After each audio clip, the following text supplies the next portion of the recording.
Assalamualaikum everyone. Welcome to the first class of supply chain management. Understanding today's our topic is going to be understanding the supply chain. So what supply chain is and how does it work और supply chain में क्या क्या functions होते हैं, क्या क्या काम होते हैं, किस तरह supply chain चलती है और उसके क्या broader aspects हैं, उनको हम discuss करेंगे आज. So the book I'm going to be following is Supply Chain Management by Chopra and Mendel. Fifth edition या कोई भी एडिशन आप लेना चाहें तो ले सकते हैं. और I can even see if we can do something about your content. So moving forward,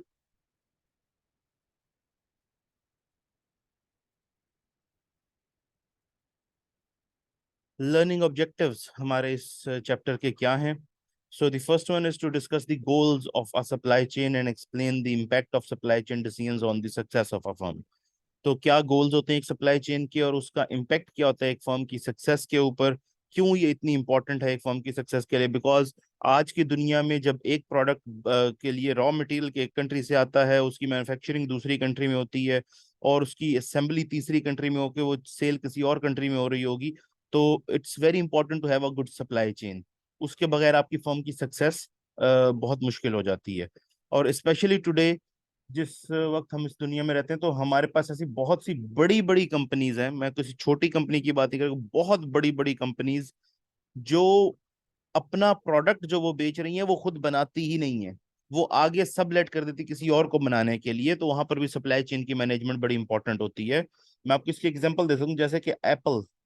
Apple अपना मोबाइल फोन खुद नहीं बनाती. चाइना में एक फैक्ट्री उनको फोन बना कर देती है असेंबल करके. उसके पार्ट्स डिफरेंट कंट्रीज से आ रहे होते हैं. इसी तरह से कार मैन्युफैक्चरर्स हैं, इसी तरह से इवन बड़ी बड़ी इलेक्ट्रॉनिक कंपनीज हैं जो अपना प्रोडक्ट खुद नहीं बनाती और उसके कोई भी कंपोनेंट्स खुद नहीं बनाती. डिफरेंट कंपनी से डिफरेंट कंपोनेंट सोर्स करती हैं और उनको एक जगह पे असेंबली के लिए भेजती हैं और वहां से वो फाइनल प्रोडक्ट जो बन के आता है उसको सेल करती हैं सिर्फ अपना नाम लगाकर. तो सप्लाई चेन आज कंपनीज की ऑर्गेनाइजेशन की सक्सेस के लिए बहुत इंपॉर्टेंट है. Then to identify the three key supply chain decision phases and explain the significance of each one. तो जो तमाम की phases हैं supply chain के अंदर decision making के लिए, उनको हमने identify करना है और उनकी importance भी देखनी है. ये अभी आज हम भी देख लेंगे. इसके अलावा जो इसका साइकिल होता है सप्लाई चेन का, ठीक है, उसके अंदर एक पुश साइकिल हो सकता है और एक पुल हो सकता है व्यू सप्लाई चेन का. तो यूजुअली हम इसके अंदर पुल व्यू को प्रेफर कर रहे होते हैं, लेकिन इसको भी हम डिटेल में देखेंगे पुल और पुश व्यू क्या है. और इसके अलावा जो मैक्रो प्रोसेसेस हैं एक फर्म के अंदर सप्लाई चेन से रिलेटेड, उनको क्लासिफाई कैसे किया जाता है और उनकी क्लासिफिकेशन होती क्या क्या है, इसको भी आज हम स्टडी करेंगे. सबसे पहले हम ये देख लेते हैं कि सप्लाई चेन होती क्या है. So what is a supply chain? Basically जितनी भी स्टेजेस इन्वॉल्व हैं एक प्रोडक्ट को डायरेक्टली या इनडायरेक्टली कस्टमर तक पहुंचाने में, या कस्टमर की रिक्वेस्ट पर एक प्रोडक्ट उस तक पहुंचा देने के अंदर, वो सप्लाई चेन है. ठीक है, कि कस्टमर ने आके एक स्टोर पर डिमांड किया कि मुझे ये वाला प्रोडक्ट चाहिए, तो वो प्रोडक्ट जो कस्टमर को हमने पहुंचाया है उसको उस तक पहुंचाने में जितनी प्रोसेस थी, डायरेक्ट इनडायरेक्ट, जितने भी स्टेजेस लगे, कहाँ से, जहां रॉ मटेरियल को सोर्स किया गया, रॉ मटेरियल से आगे असेंबली हुई, प्रोडक्ट बना, उसके बाद प्रोडक्ट डिस्ट्रीब्यूटर तक आया और फिर फाइनल रिटेलर तक आया जहां से कंज्यूमर को मिला, इस पूरे प्रोसेस को सप्लाई चेन कहा जाता है. ये तमाम स्टेजेस हैं सप्लाई चेन का part. So all stages involved directly or indirectly in fulfilling a customer's request. This is supply chain. इसके अंदर तमाम चीजें आ जाती हैं, manufacturing, suppliers, transport, warehouse, retailers, customers. और हर कंपनी के अंदर सप्लाई चेन के जो फंक्शंस होते हैं वो कस्टमर नीड्स की बेस के पर जो है ना उनको फुलफिल किया जा रहा होता है. तो जितने भी कस्टमर नीड के हिसाब से उसके फंक्शन होते हैं वो डिजाइन किए जा रहे हैं, जैसे कि प्रोडक्ट डेवलपमेंट, उसके अलावा फिर मार्केटिंग, उसके operations, distribution, finance, customer service. तो कस्टमर को माइंड में रख के इन सबको डिजाइन किया जाता है. मूविंग फॉरवर्ड, कस्टमर जो है बेसिकली एक इंटेग्रल पार्ट है ऑफ एनी सप्लाई चेन. हम हर डिसीजन कस्टमर सेंट्रिक करते हैं, जैसे मैं लास्ट स्लाइड में बताया था आपको कि हम हर चीज कस्टमर को माइंड में रखते हुए करें कि कस्टमर क्या चाहता है, कस्टमर को क्या चीज डिलीवर करनी है. एज इन मार्केटिंग विसे कि कस्टमर इज द किंग, तो यहाँ पर भी सप्लाई चेन में एंड यूजर क्योंकि कस्टमर है, कस्टमर डिक्टेट करता है कि क्या करेंगे हम, कैसे करेंगे. तो ठीक है, कस्टमर एक इंटेग्रल पार्ट होता है इस पूरी सप्लाई चेन का. और ये बेसिकली जो इसके अंदर कस्टमर का रोल है वो बेसिकली उसकी मूवमेंट ऑफ प्रोडक्ट जो है वो बेसिकली सप्लायर्स के दरमियान, मैन्युफैक्चरर्स के दरमियान, डिस्ट्रीब्यूटर्स, और इसकी जो इंफॉर्मेशन का फंड जो फ्लो होता है, जो इसके फंड्स हैं, जो इसकी प्रोडक्शन है, ये जो बोथ डायरेक्शंस में जा रही होती हैं चीजें। कुछ चीजें फॉरवर्ड जा रही होंगी कस्टमर तक, कुछ चीजें कस्टमर से बैकवर्ड फैक्ट्री तक आ रही होंगी। तो ये आगे जब डायग्राम्स आएंगे मैं उसके अंदर आपको जो इंस्टेंस है इसको समझा दूंगा। जैसे कि बेसिकली यूनिट के लिए रॉ मटेरियल आ रहा है, उसके बाद मैन्युफैक्चरिंग हो रही है, उसको डिस्ट्रीब्यूटर तक लेके जाया जा रहा है, और ये चीजें कस्टमर तक जा रही हैं। और इस तरह कस्टमर से इंफॉर्मेशन के, कस्टमर ने ये खरीदा ये नहीं खरीदा, वो इन्फॉर्मेशन इस तरह से कस्टमर से फाइनेंस जो उसने उसके लिए पे किया वो बैकवर्ड्स आता है through the manufacturer and raw material supplier. So it includes movement of products from suppliers to manufacturers to distributors and information, funds and products in both directions. इसके अलावा जो स्पेशली सप्लाई चेन है इसको हम supply network या supply web भी कह देते हैं। ठीक है, सो जो मोर एक्यूरेट टर्म है इसके लिए जो हम यूज कर सकते हैं वो सप्लाई नेटवर्क या सप्लाई वेब भी होता है। But supply chain, supply network, supply web, they are all the same, इनमें कोई फर्क नहीं है। जो टिपिकल एक सप्लाई चेन की स्टेजेस होती हैं उसमें सबसे पहले एक कस्टमर, फिर रिटेलर, फिर डिस्ट्रीब्यूटर, फिर मैन्युफैक्चरर और फिर सप्लायर। अब आप ये देखेंगे कि ये उल्टी जा रही है सप्लाई चेन। यही मैंने आपको भी बताया कि हम कस्टमर सेंट्रिक काम कर रहे होते हैं सारा। हम सप्लायर से स्टार्ट नहीं करेंगे कि जी सप्लाई चेन है ना तो सप्लाई से स्टार्ट हो जाओ, supplier, manufacturer, distributor, retailer, customer. हम कस्टमर से स्टार्ट करते हैं। कस्टमर ने डिमांड की है तो वो प्रोडक्ट सप्लायर ने आगे मैन्युफैक्चरर को दिया, मैन्युफैक्चरर डिस्ट्रीब्यूटर को दिया, उसने रिटेलर को दिया, जहां से कस्टमर ने खरीदा। तो कस्टमर की डिमांड होगी तो हम उसको बना रहे होंगे। तो इसलिए कस्टमर सेंट्रिक हमारी अप्रोच होती है, इसको हम पुल अप्रोच भी कह रहे होते हैं। इसको हम ना, मैं अभी आगे आपको एक्सप्लेन कर दूंगा कि पुल और पुश अप्रोच में क्या फर्क है। ये जितनी भी स्टेजेस हैं, customer, retailer, distributor, manufacturer, supplier, अब ये जरूरी नहीं है कि ये हर जो सप्लाई चेन है उसके अंदर हो सकता है कहीं पर हमारे पास डिस्ट्रीब्यूटर ना हो, कहीं पर हमारे पास रिटेलर ना हो, कहीं पर हमारे पास कोई और फीचर ना हो। तो इट डिपेंड्स कि हर ऑर्गेनाइजेशन अपने हिसाब से डिफरेंट नेटवर्क चूज करती है, सप्लाई वेब चूज करती है अपनी। और अगेन जैसे कि कुछ कंपनीज हैं वो डायरेक्ट सेलिंग करती हैं, वो जो डायरेक्ट, अगर कुछ है कि वो डायरेक्ट भी करती हैं और रिटेल स्टोर्स के थ्रू भी करती हैं। तो उनकी जो डायरेक्ट सेलिंग हो रही होगी उसके अंदर डायरेक्ट ऑर्डर आएगा उनके इंटरनेट प्लेटफॉर्म के ऊपर, वहां से ही वो डायरेक्टली ऑर्डर शिप कर देंगे, उसके अंदर इंटरमीडियरीज बीच में नहीं होंगे। अब ये एक एग्जांपल है सप्लाई चेन की जो मैं कर रहा था, मैं अभी आपको समझा देता हूँ। अब अगर आप इसको गौर से देखें तो बेसिकली एक प्रोडक्ट है, ये पीएनजी है। जैसे कि पीएनजी अगर लेट सपोज साबुन बना रहे, एक साबुन बनाने का एक ये डायग्राम इसको हम ले लेते हैं। तो पीएनजी जो है लेट सपोज सोप मैन्युफैक्चर करता है। तो पीएनजी और जो भी अदर मैन्युफैक्चरर्स हैं इनके पास पहले टिम्बर कंपनी से पेपर मैन्युफैक्चरर तक जाता है मटेरियल लकड़ी का। पेपर मैन्युफैक्चरर उसे कागज बना के पैक्टिव कॉर्पोरेशन को दे देता है जो लेट सपोज उसकी पेपर रैपिंग वगैरह बनाती है, जो पेपर का जो उसके अंदर कागज वगैरह लगता है।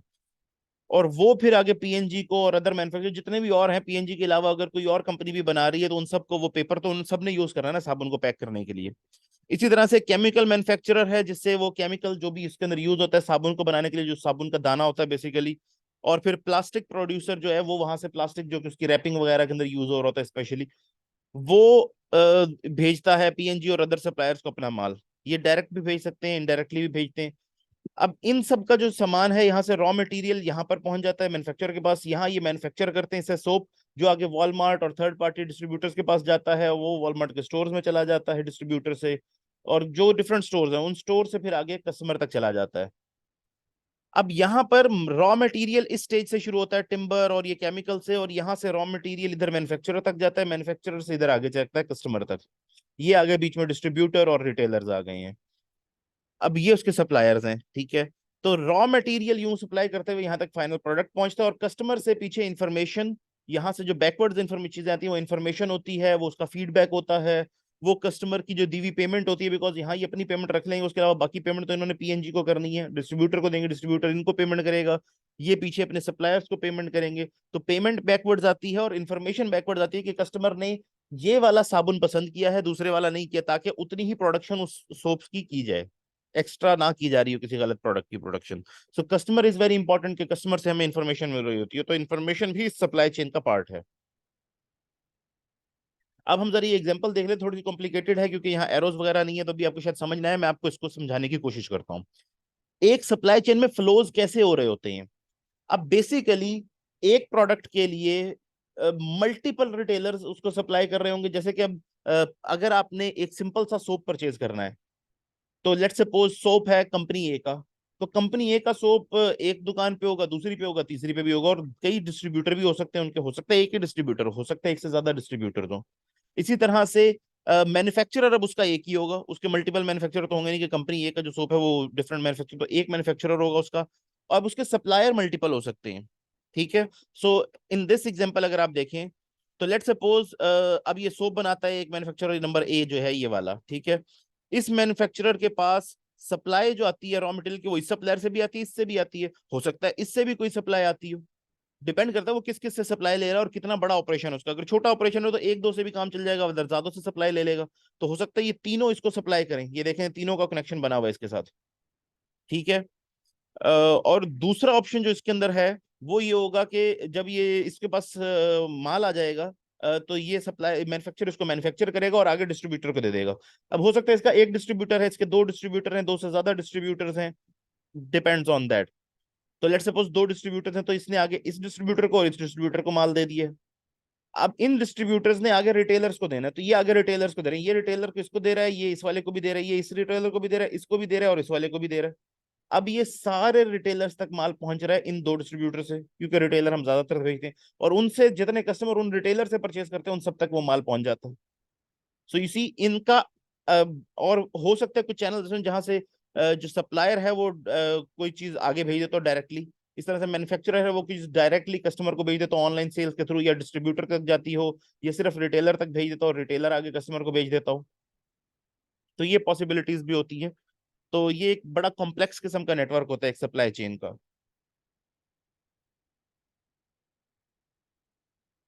अब एक सप्लाई चेन जो है उसका ऑब्जेक्टिव क्या होता है? मेन ऑब्जेक्टिव एक सप्लाई चेन का है वैल्यू क्रिएशन। ठीक है। और ये आपका बेसिक ऑब्जेक्टिव है to maximize overall value created. ठीक है।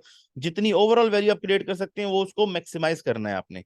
सप्लाई चेन का सरप्लस क्या चीज होती है? कि कस्टमर जो वैल्यू है, मतलब जितने में हम वो माल कस्टमर को बेच रहे हैं, लेट्स सपोज ये साबुन हम 100 रुपए का कस्टमर को बेचते हैं, तो जो सप्लाई चेन की कॉस्ट थी उसकी टोटल, वो जो निकाल देंगे तो इसकी वैल्यू आ जाएगी कि जो सप्लाई चेन का सरप्लस है वो कितना है।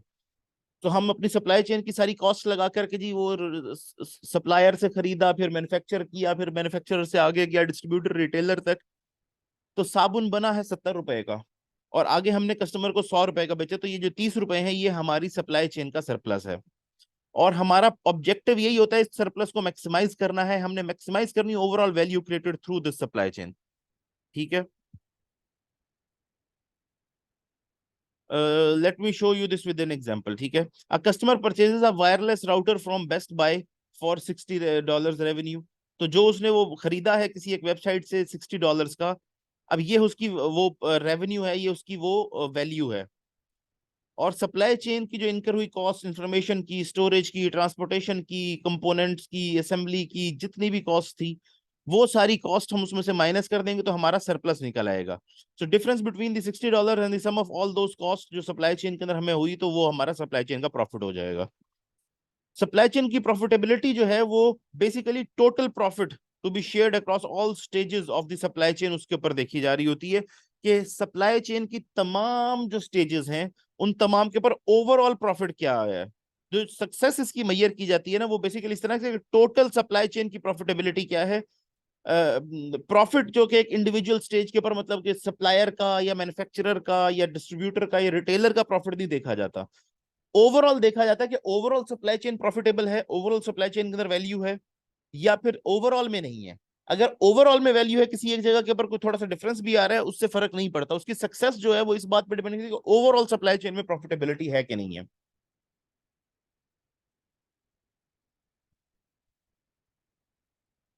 अब सप्लाई चेन का एक इंपॉर्टेंट फीचर ये है कि कस्टमर हमारा ओनली सोर्स ऑफ रेवेन्यू है, क्योंकि जो हमारे पास पैसे आने हैं उससे पहले तो सारे पैसे लग रहे हैं। जब कस्टमर को वो माल बिक जाएगा तो ही हमें सप्लाई चेन से रेवेन्यू आएगा बेसिकली। सो कस्टमर हमारा सिंगल सोर्स है रेवेन्यू जनरेशन का। और जो सोर्सेज ऑफ कॉस्ट है इसके अंदर तो हर चीज आ जाएगी, जहां जहां से हमने माल लिया, इन्फॉर्मेशन हमारी, इवन ये इन्फॉर्मेशन उसकी कि कस्टमर की जो, लेट्स सपोज एक रिटेलर उसके पास कस्टमर आया माल खरीद के चला गया, ठीक है। अब इसको इस तरह से समझे, इसका मतलब ये नहीं है कि कस्टमर ऑर्डर देगा तो हम माल बनाने के लिए ऑर्डर पीछे भेजेंगे। इसका मतलब ये है कि हमने जो माल मंगवा के रखा हुआ है, जैसे सपोज के सप्लायर ने कुछ दिया, उसको मैन्युफैक्चरर ने बनाया, उसने आगे डिस्ट्रीब्यूटर को दिया, डिस्ट्रीब्यूटर ने रिटेलर को दिया, कस्टमर रिटेलर के पास आया और वो चीज खरीद के चला गया। जब वो कस्टमर वो चीज खरीद के चला गया, तो उसके पास रिटेलर के पास जो सॉफ्टवेयर सिस्टम है उसके अंदर ये इन्फॉर्मेशन रिकॉर्ड करनी होगी ना कि जी ये एक माल बिक गया है, कितना बिका है, कितना बच गया है, कब रीऑर्डर करना है। ये सारी इन्फॉर्मेशन की स्टोरेज की भी कॉस्ट होती है। और यहां से जब पीछे इन्फॉर्मेशन जा रही होती है, तो बेसिकली वो जो कस्टमर ले गया है, तो अब वो दोबारा ऑर्डर करेगा ना कि भाई नया हमें माल चाहिए, रिटेलर डिस्ट्रीब्यूटर को, डिस्ट्रीब्यूटर मैन्युफैक्चर से कहेगा जी और मैन्युफैक्चर करके दें, वो सप्लायर से कहेगा और रॉ मटेरियल दें। तो इस तरह ये सप्लाई चेन चल रही होती है।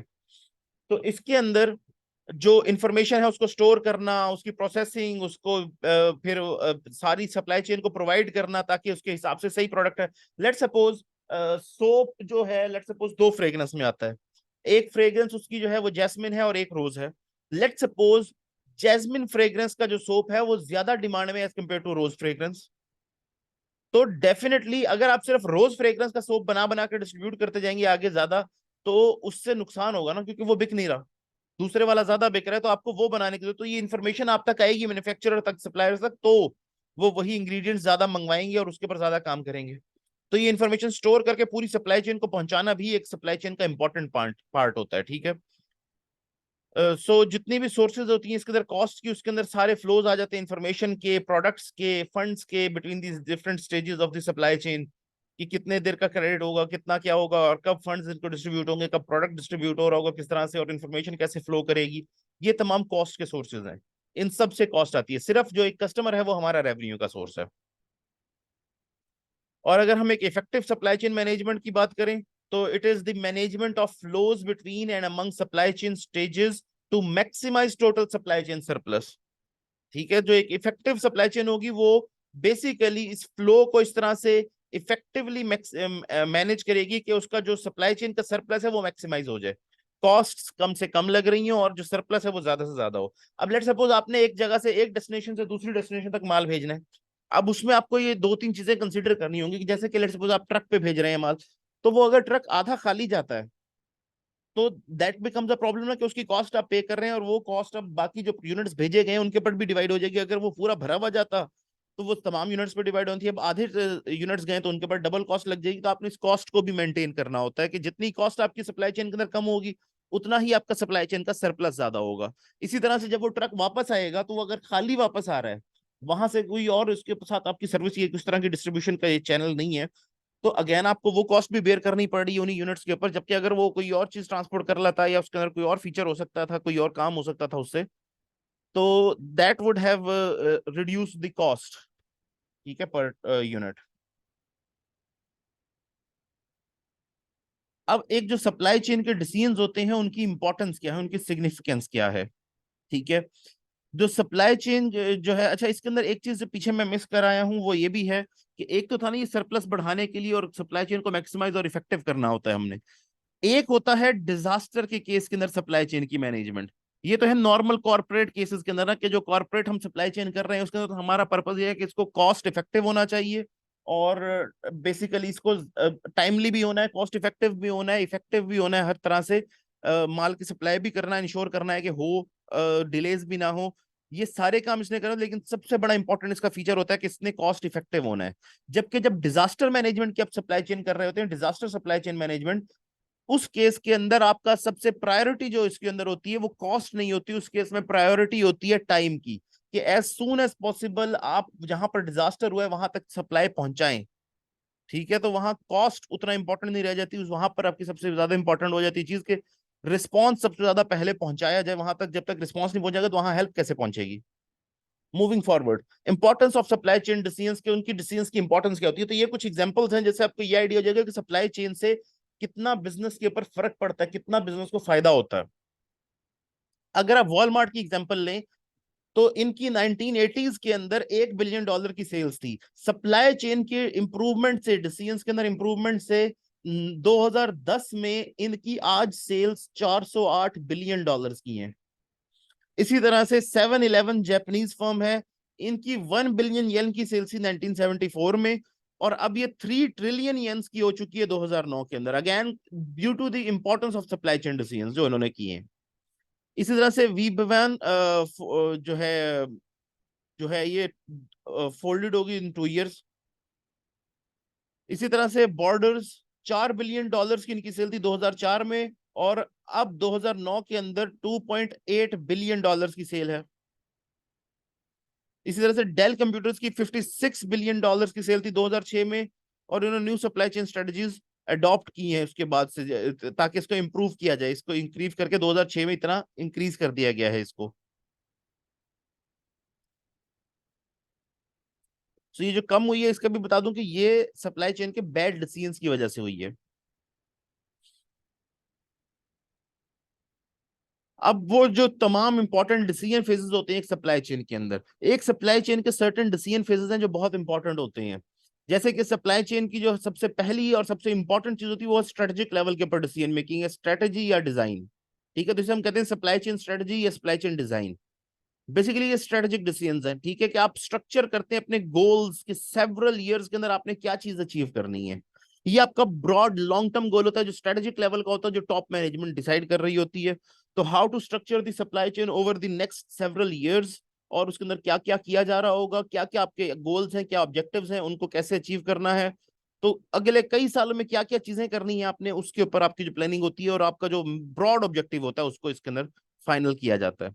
फिर सप्लाई चेन की प्लानिंग की जाती है कि जो डिफरेंट, अब लेट्स सपोज हमने 10 सालों की प्लानिंग कर ली थी सप्लाई चेन स्ट्रेटजी के अंदर, तो अब हम सप्लाई चेन की प्लानिंग करते हैं for every year and every quarter, कि अगले क्वार्टर में क्या करना है, अगले साल के अंदर क्या करना है, अगले हाफ ईयर के अंदर क्या करना है, ताकि आपको उस जो आपने ब्रॉड गोल बनाया था 7 या 10 या 15 साल का, उसको अचीव करने के लिए अब भी तो कुछ करना होगा ना हमें।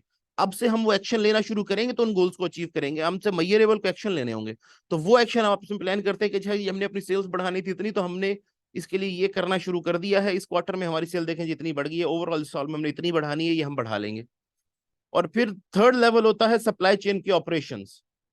ये थर्ड फेज है इसका। यहां पर आप डेली और वीकली ऑपरेशनल डिसीजंस कर रहे होते हैं, बिकॉज आपने, ठीक है, वो जो क्वार्टरली भी अचीव करना है या ईयरली या हाफ ईयरली अचीव करना है टारगेट, उसके लिए डेली और वीकली बेसिस के ऊपर डिसीजंस करने होंगे। अच्छा यार, इस डेली आज इतनी सेल हुई है, डेली की अब ये हो रही है, इस वीक में इतनी हुई है, इसको अगले महीने के अंदर जो कम हुई है इसको हमने अकाउंट फॉर करके अगले महीने में सेल बढ़ा लेनी है। तो इसको हम डेली वीकली बेसिस के ऊपर भी, क्योंकि ये जो डेली और वीकली के टारगेट्स हैं इनको हम मीट करेंगे तो हमारे क्वार्टरली और ईयरली टारगेट मीट होंगे, और वो मीट होंगे तो हमारा फाइनल जो स्ट्रेटेजिक डिसीजन था, जो स्ट्रेटेजिक हमारा प्लान था, वो अचीव होगा। Then the decisions about the structure of the supply chain, जो structure of the supply chain है, स्पेशली स्ट्रेटेजिक लेवल की जो डिसीजंस, अगर हम इसके बारे में देखें कि सप्लाई चेन का जो स्ट्रेटेजिक डिसीजन प्रोसेस था उसके अंदर we make decisions about the structure, के सप्लाई चेन का स्ट्रक्चर क्या होगा, ईच स्टेज के ऊपर क्या किया जाएगा, कैसे चीजों को परफॉर्म किया जाएगा, हर स्टेज किस तरह से काम करेगी। तो स्ट्रेटेजिक सप्लाई चेन की जो डिसीजन उसके अंदर हम ये देखते हैं कि लोकेशंस हमने अपनी सेटल करनी है, कैपेसिटीज जैसे कि हमारी फैसिलिटीज की हैं, कि किस जगह के पर हमारी लोकेशन हो, सेंटर्स हो डिस्ट्रीब्यूशन वगैरह के, या जो भी हमारी सप्लाई चेन के सेंटर्स हैं। फिर उसकी कैपेसिटी कितनी हो, कि कितनी प्रोडक्शन की जा सके, कितनी सप्लाई की जा सके।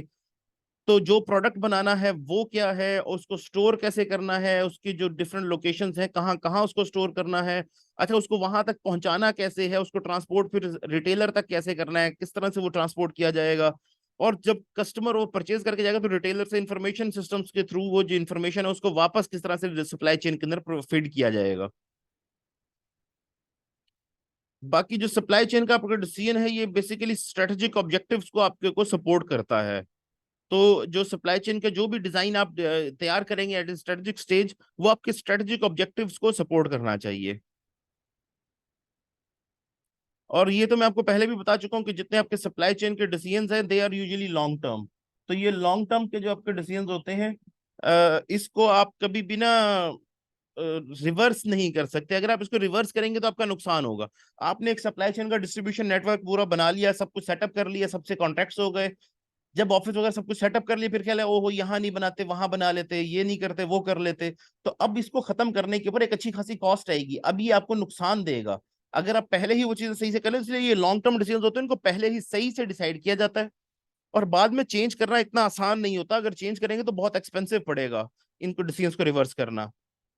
और एक संक कॉस्ट होगी, जैसे कि आपने फैसिलिटीज बनाई है उसकी एक संक कॉस्ट है। अब मशीन अगर आपने इस्तेमाल नहीं भी की, वो फैसिलिटी इस्तेमाल नहीं भी की, अब वो जो उसके ऊपर सर्टन संक कॉस्ट होगी वो तो लग गई। जैसे हम कहते हैं 0 मीटर गाड़ी खरीदते हैं, उसके पैसे होते हैं, जैसे ही वो थोड़ी सी चल जाती है तो ये तो अब जी थोड़ी पुरानी हो गई है, उसके वो पैसे नहीं मिलेंगे आपको, थिंग्स लाइक दैट। ओके, तो इसमें जरा मार्केट अनसर्टेनिटीज को और फ्यूचर के हालात को देखते हुए हमें ये डिसाइड करना होता है। Moving on to supply chain planning, ये जो हमने एनुअली करनी होती है और सेमी एनुअली और क्वार्टरली करनी होती है, जिससे हमारे ये स्ट्रेटेजिक ऑब्जेक्टिव्स अचीव हो सकें। तो हम बेसिकली जो हमारे सेट ऑफ पॉलिसीज हैं जो हमें गवर्न करते हैं शॉर्ट टर्म ऑपरेशंस को, उनको डिफाइन कर लेते हैं इस स्टेज के ऊपर, कि हमें क्या क्या करना है, किस तरह से अपने शॉर्ट टर्म ऑपरेशंस चलाने हैं, उसको डिफाइन कर लेते हैं। और बेसिकली जो आपकी सप्लाई कॉन्फ़िगरेशन है जो प्रीवियस फेज के अंदर हमने की थी, उससे कि जी हमने क्या क्या करना है, कौन सा, उसको फिक्स कर देते हैं। उसकी बेसिस के ऊपर ये फिक्स्ड हो जाती है, क्योंकि वो जो हमने डिसाइड किया कि हम यहाँ सेंटर बनाएंगे, तो अब हमें वही लोकेशन सेंटर वगैरह यूज करने होंगे। हमने जो चैनल डिसाइड किया कि ये ट्रांसपोर्ट का मीड होगा, ये इंफॉर्मेशन ट्रांसमिशन का मोड होगा, हमें उन्हीं को यूज करते हुए अपने जो आपकी कॉन्फ़िगरेशंस हैं कि जी ये डाटा किस तरह जाएगा और क्या ट्रांसपोर्ट होगी, उसी को यूज करते हुए जो पिछली स्टेज के ऊपर हम बना चुके हैं, हमें यहाँ पर प्लानिंग करनी होगी कि हम साल के दौरान इसको कैसे चलें। और ये बेसिकली जो स्टार्ट किया जाता है सप्लाई चेन प्लानिंग को, ये बेसिकली पूरे साल की जो डिमांड होती है, जो अगले साल में हम लेट्स सपोज सोच रहे हैं कि जी इस साल हमारे जो इस प्रोडक्ट की है जी इतने लाख यूनिट की डिमांड होगी, उस डिमांड की बेसिस के ऊपर ये प्लानिंग स्टार्ट की जाती है कि अच्छा जी इतने लाख यूनिट की डिमांड होगी तो हर महीने हमने कम से कम इतने सप्लाई करने हैं, हर क्वार्टर में हमारी इतनी सेल्स हो जानी चाहिए। इस तरह से हम इसकी फिर फोरकास्टिंग करते हैं। जो प्लानिंग के इसके अंदर डिसीजंस होते हैं, उसके अंदर स्पेशली हम जो चीजें देख रहे होते हैं कि कौन सी मार्केट्स है जहां पर हम सप्लाई करेंगे, किस किस लोकेशन के पर हमने अपना माल सप्लाई करना है, किस तरह से वो सप्लाइंग करनी है, जो इन्वेंट्रीज हैं उनको किस तरह से बिल्डअप करना है, क्योंकि कोई ऑर्डर आता है तो इन्वेंट्री पड़ी होगी तो सप्लाई करें, फॉरन हम बनाने तो नहीं चले जाएंगे, तो उसकी इन्वेंट्रीज की क्या प्लानिंग होगी। फिर उसके अलावा कोई सब कॉन्ट्रैक्टिंग करनी है, कोई बैकअप लोकेशंस हमने देखनी है कि कोई ऐसी लोकेशन हो जहां पर हम बैकअप भी रख सकें अपना, को सब कॉन्ट्रैक्ट कर सकें चीजों को। फिर इन्वेंट्री कितनी रखनी है, इन्वेंट्री की क्या पॉलिसी होनी चाहिए, कैसे रिप्लेस करनी है। और टाइमिंग और साइज जो है मार्केट प्रमोशंस का, कि जी लेट्स सपोज चीजें बेचनी है ना माल, तो उसको प्रमोट करना पड़ेगा, तो कब प्रमोशन करें, जब सीजन हो, जब टाइम हो, जिस टाइम पे सेल ज्यादा होने का चांस हो। और फिर उसको साइज कितना के किस लेवल की प्रमोशन की जाए, क्या कोई छोटे मोटे कूपन दे दीजिए, क्या उसकी प्रमोशन टीवी पे की जाए, क्या उसकी बार बार ऐड चलाई जाए, क्या प्रॉपर उसके ऊपर लाखों रुपए मार्केटिंग पे स्पेंड किए जाएं, या कोई छोटी सी कैंपेन से भी काम चल जाएगा, बिल बोर्ड से या पोस्टर से या फ्लायर से। तो वो भी हमने प्लान करना होता है।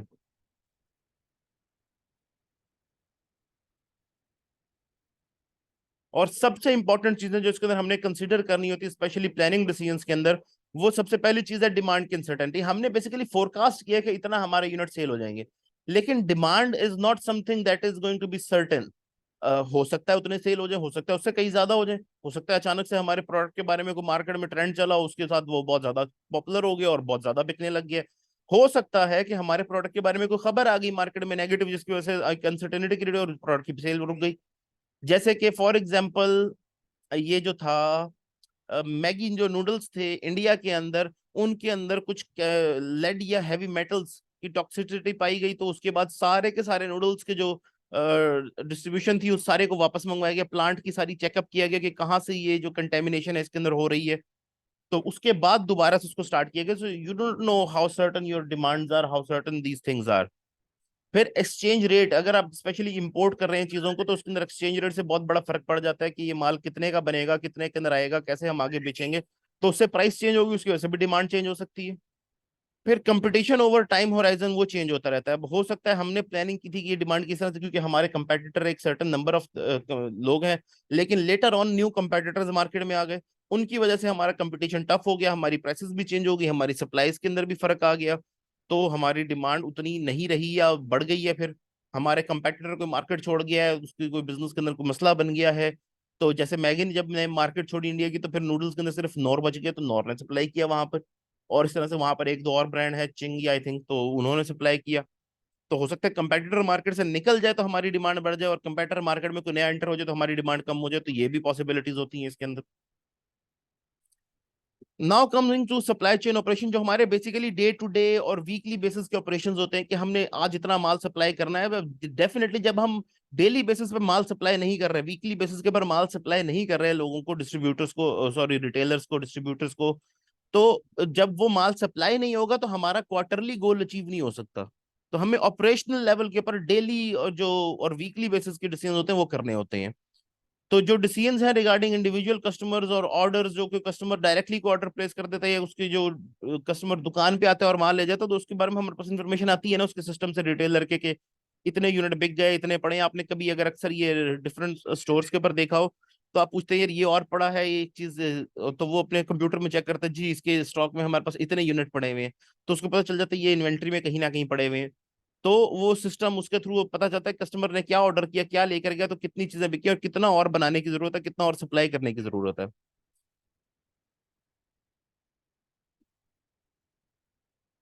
सप्लाई की चेन की जो कॉन्फ़िगरेशन है, it is fixed, it's operating policies are determined. तो जो आपकी कॉन्फ़िगरेशन होंगी वो क्योंकि आपने स्ट्रेटेजिक लेवल पे डिसाइड कर ली थी कि किस तरह से, कहाँ से लोकेशन होगी, कहाँ से माल आगे सप्लाई होगा, तो वो ऑलरेडी फिक्स्ड है। जो आपने यहाँ पर तय करना है वो आपकी ऑपरेटिंग पॉलिसीज है कि वहां से माल लाना कब है, कितना लेके आना है, कैसे आगे सप्लाई करना है, कहाँ स्टोर करना है उसे इस वक्त। तो वो लोकेशंस भी तय है, लेकिन कितना रखेंगे वहां पर, करंटली कितना पड़ा हुआ है, ये basic goal, day to day goals आपने करने होते हैं। The goal is to implement the operating policies as effectively as possible. तो जो आपकी ऑपरेटिंग पॉलिसीज उनको एज इफेक्टिवली एज पॉसिबल आप इंप्लीमेंट करते हैं कि माल ज्यादा ज्यादा सेल हो सके हमारा टाइमली। फिर आप एलोकेट करते हैं ऑर्डर्स टू इन्वेंट्री और प्रोडक्शन, के कितने ऑर्डर आपने इन्वेंट्री में रखना है, कितना आपने प्रोडक्शन करनी है, जो और रीऑर्डर का ड्यू डेट्स हैं, जो उसके रीऑर्डर लेवल्स हैं कि कितने पे रीऑर्डर करना है, और कब उसकी ड्यू डेट है ऑर्डर की। इस तरह से जो आपके पिक लिस्ट होती है एट वेयर हाउस के, आपने वो जनरेट की कि जी इतना माल यहाँ से ये प्रोडक्ट्स का उठाकर लेके आओ हमारे लिए। फिर allocate an order to a particular shipment के ये वाला ऑर्डर इस शिपमेंट के साथ ही भेज दो। सपोज ट्रक आधा खाली जा रहा है तो उसके अंदर दूसरे माल का भी आप शिपमेंट साथ भेज सकते हैं। फिर डिलीवरी के स्केड्यूल्स के जी ये हमने भेजा ये टाइमली पहुंच जाए, फिर उसकी कोई रिप्लेसमेंट के कोई ऑर्डर्स है, रिप्लेनिशमेंट होनी है, तो वो कैसे पूरे किए जाएंगे। तो बेसिकली अनसर्टेनिटी कम हो शॉर्ट टर्म होराइजन के अंदर ना, हम ये चाहते हैं कि अनसर्टेनिटी कम से कम हो, हमें पता हो हम कैसे माल को डिस्ट्रीब्यूट करने जा रहे हैं। तो अब एक जो प्रोसेस व्यू क्या होता है एक सप्लाई चेन का, ठीक है, इसके अंदर बेसिकली दो व्यूज हैं। एक व्यू है साइकिल व्यू, ये बेसिकली प्रोसेसेस के ऊपर है कि processes in a supply chain are divided into a series of cycles. हर जो प्रोसेस है उसको एक साइकिल के तौर पर, ये आगे मैं भी आपको डायग्राम से दिखाता हूँ तो आपको ज्यादा बेटर समझ आ जाएगी इसकी कि किस तरह हम इसके साइकिल्स बनाते हैं, साइकिल्स के अंदर इसको डिवाइड करते हैं। हर साइकिल जो है वो each is performed at the interface between the two successive supply chain strategies, sorry stages, जो दो सक्सेसिव स्टेजेस होती हैं उनके दरमियान में जो वो साइकिल चल रहा होता है, जैसे कि एक चीज से दूसरी तरफ जाके वापस आ गया, फिर दूसरा साइकिल स्टार्ट हुआ, फिर तीसरा साइकिल स्टार्ट हो गया। ये होता है हमारा साइक्लिकल व्यू के जी, कस्टमर डिस्ट्रीब्यूटर तक का जाके वापस आने वाला माल का, इस तरह से पैसे वापस आने का। डिस्ट्रीब्यूटर को माल दिया उससे पैसे वापस आ गए, डिस्ट्रीब्यूटर ने रिटेलर को माल दिया वहां से पैसे वापस आ गए। तो इस तरह एक साइकिल बन जाता है पूरा, ये कि कितनी देर में वो डिस्ट्रीब्यूटर से रिटेलर के पैसे वापस आ जाते हैं, इस तरह कितनी देर मैन्युफैक्चरर से रिटेलर में डिस्ट्रीब्यूटर के पैसे वापस आ जाते हैं, किस तरह सप्लायर से मैन्युफैक्चरर के पैसे वापस आ जाते हैं। तो ये डिफरेंट साइकिल्स बन जाते हैं। और कब तक आपके रिटेलर से कस्टमर के पैसे वापस आ जाते हैं, तो ये साइकिल्स होते हैं डिफरेंट। फिर होता है पुश और पुल व्यू। तो ये जो प्रोसेस है, it is supply chain are divided into two categories depending on whether they are executed in response to a customer order, जिसे हम पुल कहते हैं कि कस्टमर ने ऑर्डर किया और उस ऑर्डर की बेसिस के ऊपर हम सारी सप्लाई चेन डिजाइन कर रहे हैं। या फिर anticipation of a customer order के अंदर हमने पुश कर दिया, मतलब हम बेसिकली करते हैं कि हम माल बनाते हैं, एंटिसिपेट करते हैं कि जी कस्टमर ऑर्डर करेगा, ये चीज खरीदेगा, तो हम रॉ मटेरियल खरीदते हैं, माल बनाते हैं, उसको डिस्ट्रीब्यूटर को देते हैं, डिस्ट्रीब्यूटर आगे रिटेलर को देता है, और उसको हम रिटेलर के पास से फिर कस्टमर आके खरीद के ले जाता है, और फिर वो नया ऑर्डर प्लेस कर देता है, पता चलता है कि ये माल खरीदा जा रहा है। तो ये पुश है स्ट्रेटेजी। जबकि एक तरीका होता है कि कस्टमर आता है, कस्टमर की डिमांड की बेसिस के ऊपर आपको इन्फॉर्मेशन आती है, आप उसकी बेसिस के ऊपर रिटेलर जो है वो डिस्ट्रीब्यूटर को ऑर्डर देते हैं, डिस्ट्रीब्यूटर मैन्युफैक्चरर को, मैन्युफैक्चरर आगे सप्लायर से माल खरीदता है उसके लिए। That is the pull strategy, और ये पुल स्ट्रेटजी हम ज्यादा इफेक्टिव समझते हैं, इसी को हम ज्यादा फोकस करते हैं। ये आ गया cycle view of supply chain process. जैसे मैंने आपको बताया था कि कस्टमर का ऑर्डर का साइकिल होता है कि कस्टमर ने रिटेलर से खरीदा और कब तक उसको पैसे वापस कर दिए। इस तरह रिटेलर ने डिस्ट्रीब्यूटर से खरीदा और कब तक उसको पैसे वापस कर दिए, उससे माल दोबारा खरीदने के लिए ऑर्डर प्लेस कर दिया। इस तरह मैन्युफैक्चरर ने जो है डिस्ट्रीब्यूटर का कब जो खरीदा था, सॉरी डिस्ट्रीब्यूटर को कब माल सप्लाई किया था और कब उससे पैसे वापस आ गए और उसने नया ऑर्डर प्लेस कर दिया। इस तरह से प्रोक्योरमेंट का कि उसने सप्लायर से कब माल खरीदा और उससे कब पैसे वापस करके उससे नया ऑर्डर प्लेस कर दिया। अब साइकिल व्यू के अंदर होता क्या है, सप्लायर स्टेज मार्केट प्रोडक्ट, ठीक है। दो सप्लायर स्टेज के ऊपर जो है वो मार्केट्स के प्रोडक्ट होते हैं, फिर उसके बाद बायर स्टेज के ऊपर प्लेस करते हैं आप ऑर्डर को, उसके बाद सप्लायर स्टेज के ऊपर रिसीव होता है वो ऑर्डर, सप्लायर स्टेज के ऊपर फिर सप्लायर जो ऑर्डर्स को सप्लाई करता है, फिर बायर स्टेज के ऊपर उसकी सप्लाईज रिसीव होती हैं, और फिर buyer return these reserves flow to supplier for, और थर्ड पार्टी जो भी उसकी थर्ड पार्टी है उसको वो रिटर्न कर देता है ये सारा, and the flow starts again. इसको देखें, यहाँ आपको ये मामला सारा समझ आ जाएगा कि पुश और पुल व्यू ऑफ सप्लाई चेन क्या होता है। बेसिकली आपकी जो पूरी प्रोसेस है ना, वो जो सप्लाई चेन की है, लेट्स सपोज यहाँ से स्टार्ट हुआ प्रोक्योरमेंट से, फिर उसके बाद मैन्युफैक्चरिंग यहाँ कहीं पर हो रही है, एक चीज की यहाँ मैन्युफैक्चरिंग, दूसरी की यहाँ, ये आगे माल सप्लाई हुआ, यहाँ उसकी असेंबली हो गई सारे की, फिर उसकी कोई भी प्रोसेसिंग फर्दर हो रही है डिस्ट्रीब्यूटर को, रिटेलर को, और ये आखिर में यहाँ कंज्यूमर आपसे खरीद लेगा, ठीक है। अब लेट्स सपोज इस पॉइंट पे हमारे पास कंज्यूमर का ऑर्डर अराइव होता है। अब इसके अंदर क्योंकि ये भी होता है ना कि इन्फॉर्मेशन आएगी, कस्टमर से पैसे आएंगे, वो वापस जाएंगे सिस्टम के अंदर पूरे में।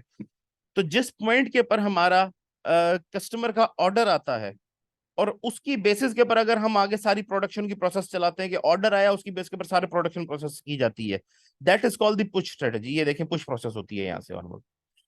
जो कस्टमर का ऑर्डर आने से पहले तक हमने प्रोसेस तैयार करके रखी हुई होती है, वो हमारी पुश प्रोसेस होती है, कि वहां से वहां तक हमने वो जो माल भेजा हुआ है, ठीक है। ये जो पॉइंट है ये बेसिकली हमारी पुश पुल की बाउंड्री है। जरा हम पुश पुल व्यू को जरा डिटेल में देख लेते हैं। Supply chain processes fall into one of two categories depending on the timing of their execution relative to the customer demand। तो अगर तो कस्टमर ने ऑर्डर प्लेस कर दिया है, उसके बाद वो प्रोसेस जो स्टार्ट हो रही है वो हमारी पुल है, और अगर कस्टमर का ऑर्डर प्लेस होने से पहले हमने माल वहां तक बनाकर पहुंचाया हुआ है तो वो हमारी पुश स्ट्रेटजी है। तो बेसिकली कस्टमर जब ऑर्डर प्लेस कर रहा है, कस्टमर जब डिमांड कर रहा है, उसकी बेसिस के साथ जब टाइम पीरियड उसके आगे प्रोसेस स्टार्ट होगी उससे पहले हो चुकी है, ये पुश और पुल को डिटरमिन करता है। Pull means execution in initiation in response to a customer's order, ठीक है, कि ये रिएक्टिव अप्रोच होती है कि कस्टमर ने ऑर्डर किया और उसकी बेसिस के ऊपर आपकी पूरी सप्लाई चेन चल पड़ती है।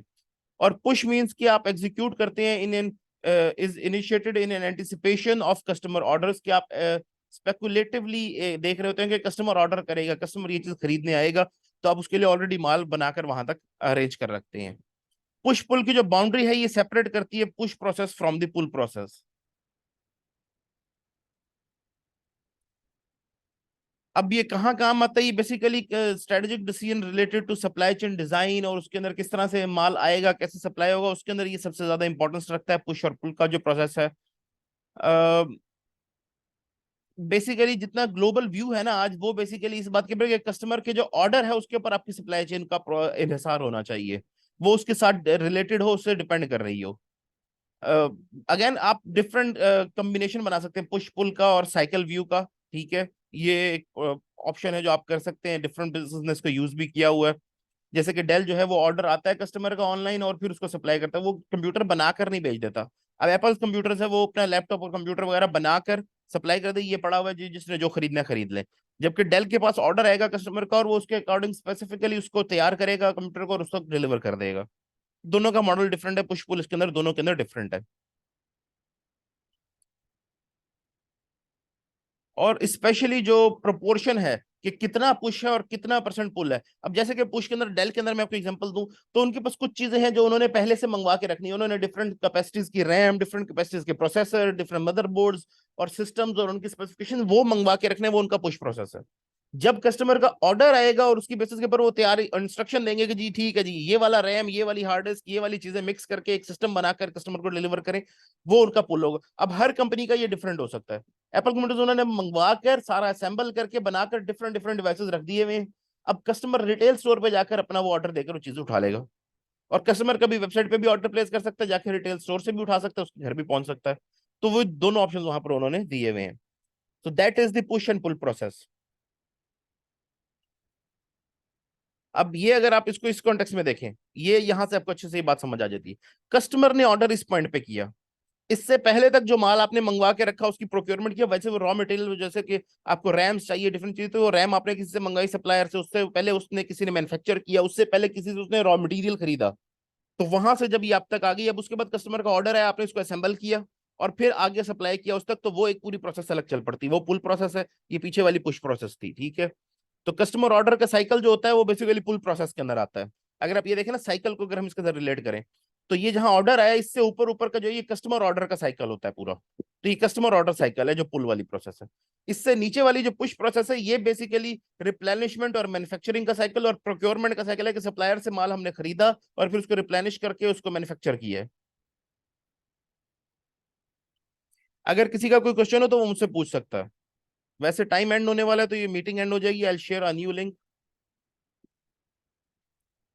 सो यू सी अगेन वो वाली प्रोसेस के अंदर अगर आप देखते तो कस्टमर जो ऑर्डर था वो काफी छोटा, कस्टमर जो साइकिल था वो काफी छोटा था, वहां पर